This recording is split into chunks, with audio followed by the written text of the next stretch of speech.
KNN Headline News, I'm Anna Samantha Stevens, with news you didn't ask for.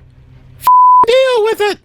Donald Trump Jr. popped up on Fox News, what a joke, to assure everyone that the team surrounding the president-elect is all about knowing what they're doing this time, because apparently 2016 was just a warm-up act. And now they've cracked the code on picking a cabinet and running an administration. According to Junior, they're focused on competence and loyalty. A refreshing combo, if it delivers results. So, what's different now? Well, Trump isn't dabbling with traditional Republican picks like Rex Tillerson anymore. This time, it's all about personal allegiance. Love it or hate it, that's the strategy. Find people who execute his vision without second-guessing it. Of course, this approach guarantees pushback from the Washington establishment. But Trump Jr. insists that's the point.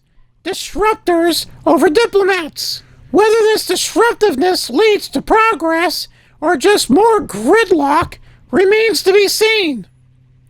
Now, let's talk about some of the picks that are raising eyebrows. Florida Senator Marco Rubio has been tapped for Secretary of State. He's got a hawkish stance on China and a history of feuding with Trump. But hey, they've buried the hatchet. If confirmed, he'd make history as the first Latino to hold the position. But let's be real, his confirmation could stir up some drama. Who the hell is down there? Knock it off. Next, we have Pete Hegseth, Fox News personality and veteran, that should make him trustworthy, who's been nominated for Defense Secretary. He's never held political office, but apparently that's not a deal breaker for Trump. With war still raging in Ukraine and Gaza, this pick has all eyes on it. Trump's line? Nobody fights harder for the troops. Well, let's see if that translates into effective leadership. When it comes to the Department of Justice, Trump's pick is Florida Congressman Matt Gaetz. His confirmation might face a mountain of opposition. Both Democrats and Republicans aren't exactly thrilled with him. But hey, maybe the plan is to put someone in who'll follow orders without hesitation. Given the rocky relationships with Jeff Sessions and William Barr during the first term, it's clear Trump's looking for someone to flex the Department of Justice's power as his personal attack dog. ARF. And then there's RFK Jr., Robert F. Kennedy Jr., Trump's pick to head the Department of Health and Human Services. Despite having no medical qualifications and a history of controversial stances, including vaccine skepticism, RFK Jr. would have a massive say over federal health agencies. Speculation has swirled around whether he'll even pass a security clearance, thanks to some of his more interesting past antics. In the world of government efficiency, which is non-existent, Trump's brought in billionaire Elon Musk and former presidential hopeful Vivek Ramaswamy to lead what's being called the Department of Government Efficiency, Doge, as in Dogecoin. Wasn't that clever? Bunch of bullshit, if you ask me. Anyways, the department's supposed to slash bureaucracy, cut waste, and restructure federal agencies. Sounds easy, right? This is a high-stakes job, especially since it ties into Trump's campaign promises of mass deportations and a heavy focus on immigration enforcement. Speaking of immigration, Tom Homan, former acting director of ICE, is back in the mix to ramp up the deportation force. His past statements about running the biggest deportation force this country has ever seen should tell you exactly where this administration stands on that issue. I know a lot from this channel that should be deported. Maybe you should start here. Trump's also thrown a curveball by picking former Democratic Congressman Tulsi Gabbard as Director of National Intelligence. Sounds intelligent to me. She's a former Army Reserve officer who ran for president in 2020 and campaigned with Trump in 2024.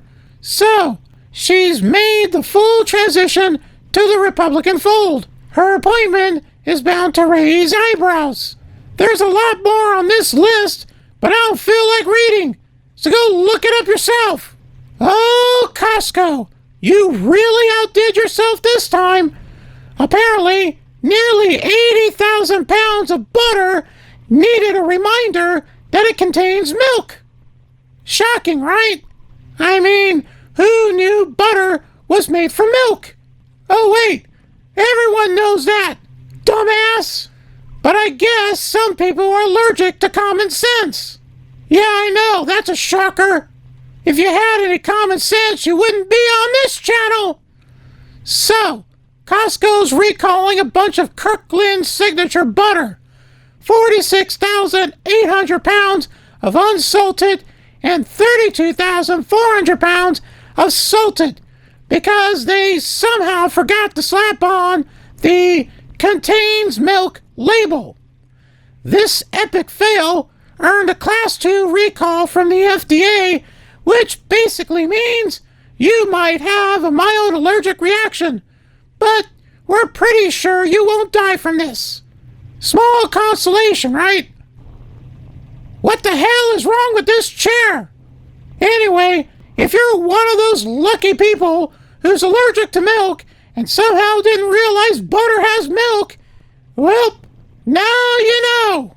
Next time, write it on your forehead.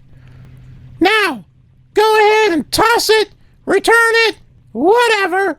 The FDA says it's a real health risk. But it's not too real of a health risk, so don't panic. Or do what you want, I don't give a shit. Oh, look!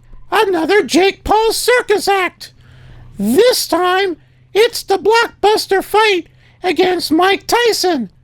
Except it wasn't much of a fight, was it? Apparently, the only thing more predictable than Jake Paul's antics and his dumbass brother is the fact that people think it was all a setup. Shocked? Yeah, me neither. Now, you might be thinking, hey Anna, I thought you hated sports. I do, but I love boxing. Why? I like to see people beat the shit out of each other. Anyway, Jake Paul, the YouTuber who thinks he's the next big thing in boxing, managed to beat 58-year-old Mike Tyson. Not because he's a boxing prodigy, but because, surprise, surprise, Tyson was basically put out there to take the fall. Like, I'm sure Tyson would have loved to get knocked out by a literal child. But hey, $20 million is $20 million, right?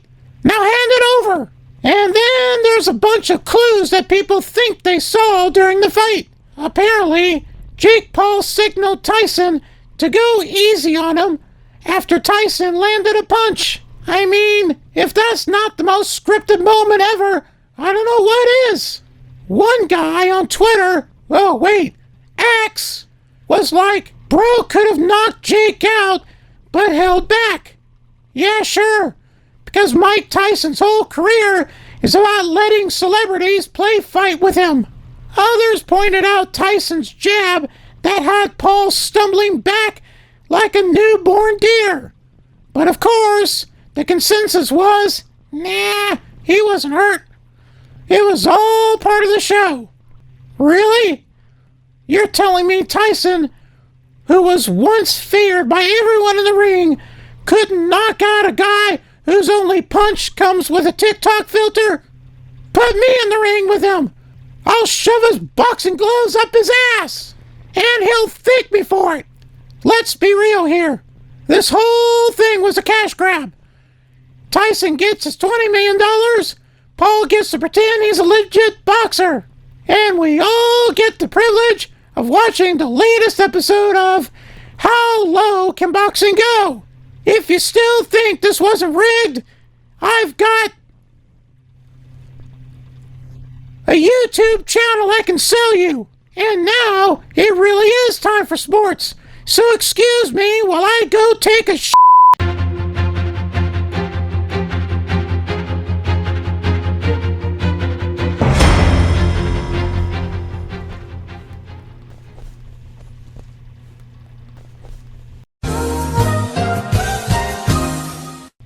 Ah, I think my toilet bowl's clean.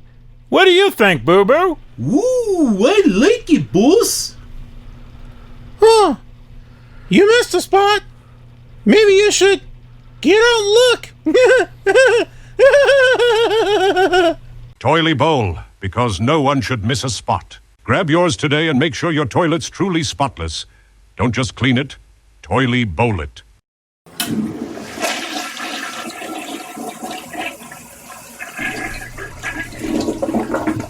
What? Ugh, that's dirty. Oh, look! Another substitute! Surprise! Sergeant Sam! Well, this is rich. I'm not the rich one around here. Yeah, neither am I. So get to the news. Your language is dirty. I'm surrounded by morons. Maybe you should do some push-ups, soldier. I'm gonna push something up your ass if you don't get going, grunt. Now that's really dirty. I need to take a shower after that. Wait, where are you? This is fucking bullshit. Fine, here's the damn highlights of last week's games. If you really care. Rolling. The defense has it. Indianapolis goes with a four-man front. On the call, play action. Throws it. He hits his receiver. Receiver running and breaks free. And a fumble. The Colts grab the live ball.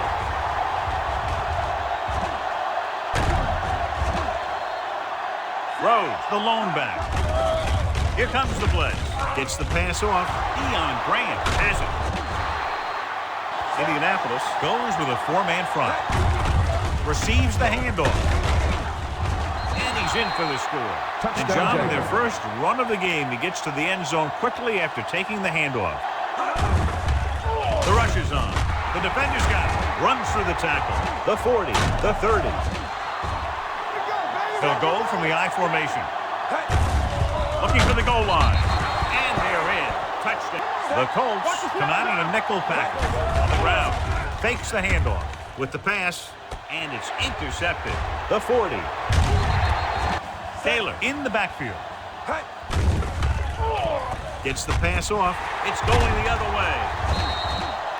Good pass rush that time, John. They brought everyone on the blitz, and he went down hard. That's one of those cases where they had more rushers than you have pocket. When you get the blitz coming, you have to go to your hot receiver in that situation. And it's intercepted. The quarterback telegraphed that one. Looking for something long. It's caught. 5. Touchdown, Jacksonville. The backs are lined up in an I. Looking for room. Play action. Looking deep to the right. He's there for the catch. And he's knocked out of bounds. Gets the call. Setting up play action. Gets the pass off. The 20. Jumping and has it. The 10. Touchdown, Jacksonville. I'll tell you, this is nice work by both the quarterback and the receiver in his play. Watch it here. He reads the coverage, looks for the best option, and then throws it to him. Here comes the blitz. Throws it. The pass is picked off. Indianapolis using 3 linebackers. Tucks it away. Nice play fake. Going long. He made the catch. Touchdown, Jacksonville. Hand off to the tailback. Great fake. Looking for the long completion. And it's intercepted. The blitz is on. Gets rid of it. It's going the other way. Their defense just gave them the ball to take away, but then they give it right back. Taylor is the deep back. Hand off to the tailback. And he's down at the 41-yard line. Where was that play going? I'll tell you where it was going, nowhere. And then it was going backwards from there. You should never lose that kind of yardage on the play. They'll bring the blitz. Roses sheds the tackle. The 10. Touchdown. And it's not finished yet. Scobie heads out to try this field goal. This one just half the distance. No good. For crying out loud, can you folks make it any longer? Supposed to be highlights, not the whole damn game. Shh! I'm gonna be here all day. Here's Darcy Tucker, who hasn't registered it. He scores! And halfway through the first, they've got the game's first goal. Puck taken by Dimitrakos. Here's Peter Nedved, looking for his first shot. Scores! Midway through the first period, tie game.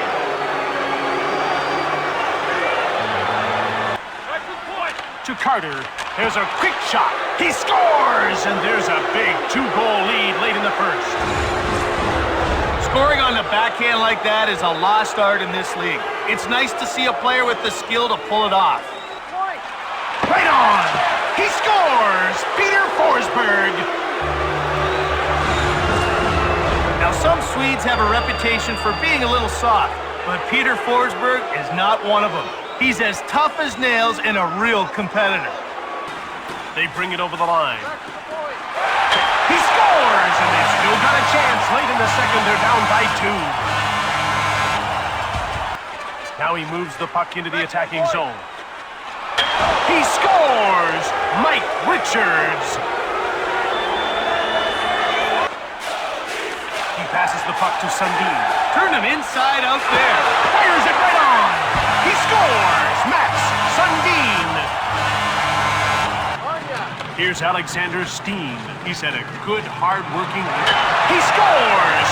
Alexander Steen!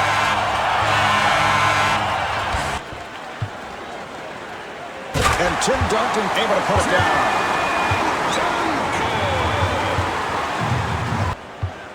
Duncan again, and Tim Duncan blows the layup. Morrison makes his move. That's an 11-2 run for the Charlotte Bobcats. This is really where you find out about your team, Marv. You're getting pounded. What are you going to do? Quit or keep playing? Felton with a layup opportunity. They've just given up way too many easy points here tonight, Marv. Penetration, offensive rebounds, you name it. Tim Duncan puts it down. Marv, I think he's trying to help our telecast. He knows everybody's turning the game off right now, but who knows, if they whittle down this lead a little bit, maybe people will keep their TVs on. Wallace with a quick release. And Gerald Wallace off the mark.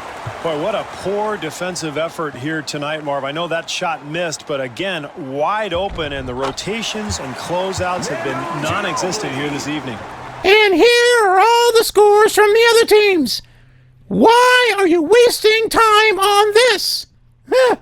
We all know you ain't looking at them. Anna is a bitch. Anna is an asshole. Anna is a bitch. Anna is an asshole.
Wake me up when it's over.